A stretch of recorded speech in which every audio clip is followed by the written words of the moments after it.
आजभोलि सामाजिक सञ्जालहरूमा रासोपाको अब बन्ने बहुमतको सरकारले यो गर्न सक्दैन त्यो गर्न सक्दैन भन्दै विभिन्न टिक्का टिप्पणीहरू भइरहेको देख्छु। हो, साँच्चै नै यो पटक रासोपाको बहुमत त के 2/3 नै आएको भए पनि केही कामहरू पक्कै गर्न सक्दैन थियो, जस्तै प्रत्यक्ष कार्यकारीको व्यवस्था गर्न, प्रदेश खारेज गर्न लगायतका। किनकि यस्ता कामहरू गर्नको लागि प्रतिनिधि सभा र राष्ट्रिय सभा दुवैमा 2/3 हुनैपर्छ।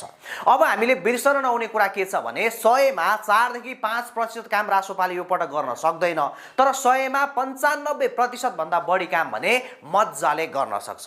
र यो 95% काम अबको 5 वर्षमा रासोपाको सरकारले गरिदिने हो भने यही व्यवस्थाभित्र बसेर यो देश मजाले बन्छ। अब हेरौँ कसरी। हाम्रो देश बिग्रनुको सबैभन्दा ठुलो कारण हो भ्रष्टाचार। पिउनदेखि हाकिमसम्म, वडा अध्यक्षदेखि प्रधानमन्त्रीसम्म जताततै भ्रष्टाचार नै भ्रष्टाचार छ। अनि यस्ता भ्रष्टाचारलाई रोक्ने कानुन नभएको पनि होइन, तर समस्या भनेको त्यो कानुन कार्यान्वयन गर्ने निकायमा सही व्यक्ति नभएको कारणले गर्दा हो। त्यसैले रासोपाले अबको 5 वर्षमा यदि चाह्यो भने भ्रष्टाचारलाई जरैबाट उखेलेर फ्याँक्न सक्छ।